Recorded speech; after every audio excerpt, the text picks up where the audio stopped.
एक तरफ़ा प्यार की कहानी। एक गांव में एक प्रिंस नाम का लड़का रहता था। प्रिंस की उम्र लगभग 18 साल हो रही थी। वह कॉलेज में ग्रेजुएशन यानी कि स्नातक की पढ़ाई कर रहा था। वह लड़का पढ़ने लिखने में तो काफ़ी ज़्यादा नॉर्मल था, मतलब कि पढ़ाई लिखाई के मामले में वह लड़का न तो ज़्यादा तेज़ और न ही ज़्यादा ख़राब था। प्रिंस पढ़ाई लिखाई के साथ साथ प्यार मोहब्बत वाली चीज़ों पर भी काफ़ी ज़्यादा विश्वास करता था। प्रिंस चाहता था कि वह अपनी पूरी ज़िंदगी में किसी न किसी लड़की से प्यार करके ही शादी करेगा। जयपुर शुरुआत में ग्रेजुएशन में पढ़ाई कर रहा था, तो प्रथम सेमेस्टर में उसे किसी प्रकार की कोई प्यार करने की हिम्मत नहीं लगी।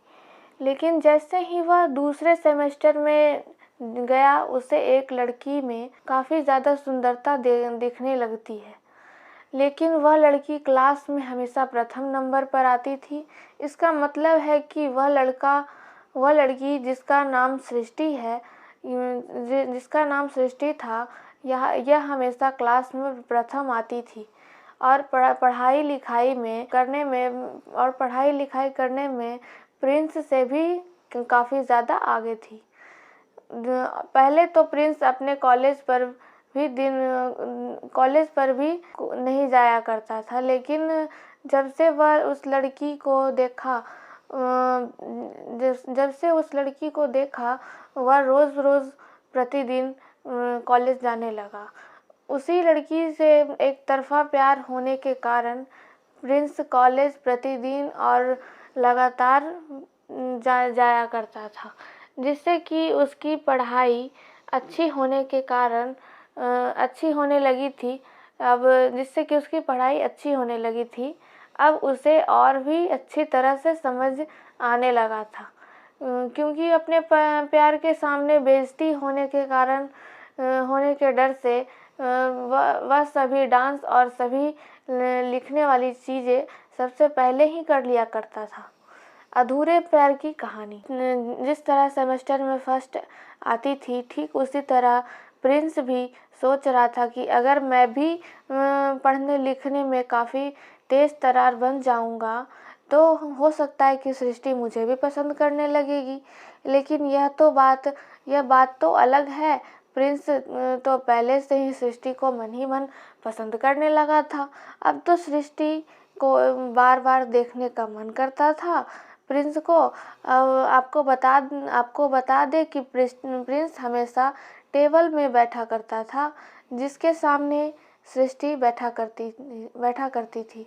अब धीरे धीरे दोनों में काफ़ी ज़्यादा बातचीत होने लगी थी, क्योंकि प्रतिदिन कॉलेज के कारण उसे रोज़ाना कॉलेज जाने वाले लड़कियां लड़के से काफ़ी ज़्यादा मिलजुल तथा पहचान हो गया था। सृष्टि भी थोड़ा बहुत उससे बात किया करती थी, लेकिन सृष्टि का इरादा प्यार करने का बिल्कुल भी नहीं था। लेकिन समझ में नहीं आया, अपने मन में खेतड़ी बना रहा था। अब वह सृष्टि से प्यार करता था और उसी से शादी करेगा।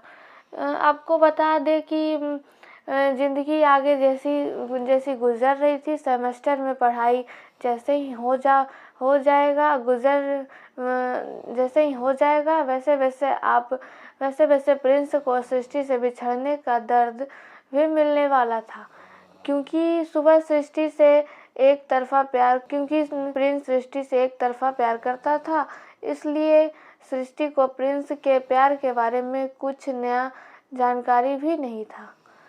धीरे धीरे सृष्टि और प्रिंस तथा सेमेस्टर के सभी लोग अंतिम सेमेस्टर मतलब कि 6 सेमेस्टर में पहुंच गए थे।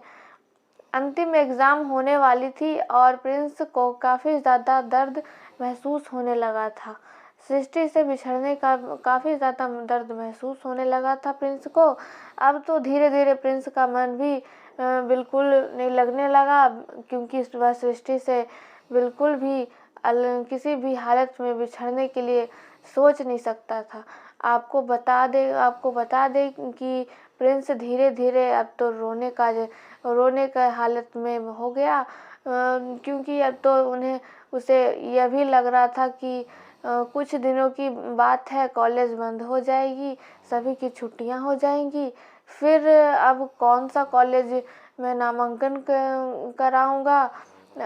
तो सभी लोग अपने अपने घर जाकर अपने अपने शहर में पढ़ाई करने वाले थे।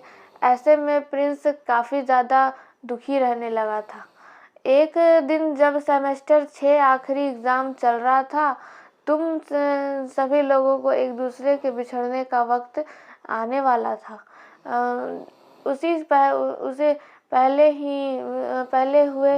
पहले ही सृष्टि से बात किया कि वह उससे बात करना चाहता था कि वह उससे प्यार करता है, और उसका फ़ोन नंबर वगैरह लेकर उसे सब दिन के लिए बात करने के लिए तैयार करने के बारे में सोच रहा था।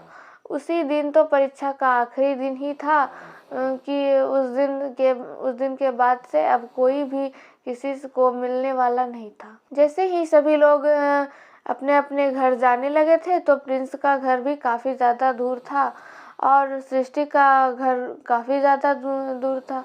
परीक्षा ख़त्म होते ही सभी लोग अपने अपने घर की तरफ चल पड़े। साथ साथ सृष्टि और प्रिंस भी अपने घर की तरफ चल पड़े। वैसे तो सृष्टि को लेने के लिए उसके पिताजी आया करते थे, लेकिन उस दिन एग्ज़ाम दूसरी पाली में चल रही थी और काफ़ी ज़्यादा शाम हो गई थी। पता होगी कि सृष्टि के पापा को किसी तरह का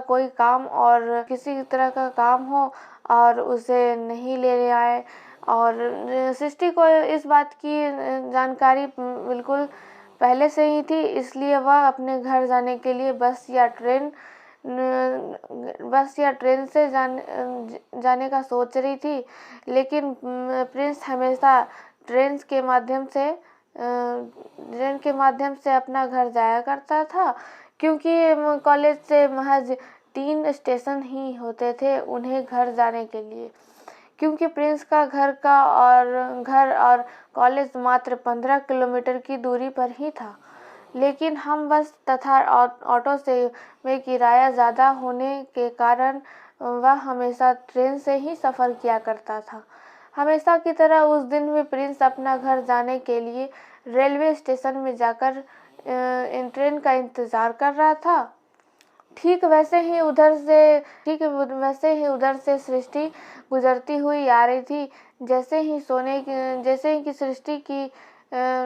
ही प्रिंस की नज़र सृष्टि पर पड़ी, वह काफ़ी ज़्यादा विचलित हो गया और आश्चर्यचकित हो गया। प्रिंस सोचता था कि आज सृष्टि स्टेशन पर क्या कर रही है। हो सकता है सृष्टि भी अपना घर उसी ट्रेन से जाने वाली है जिस ट्रेन से मैं जाऊंगा। ऐसे में जैसे ही सृष्टि की नज़र प्रिंस पर पड़ी, वह तुरंत जाकर प्रिंस से पूछती है कि मुझे भी घर ट्रेन ही से जाना है। चलो, अच्छा हुआ तुम मिल गए और अब हम दोनों साथ में अपने घर के लिए चलेंगे।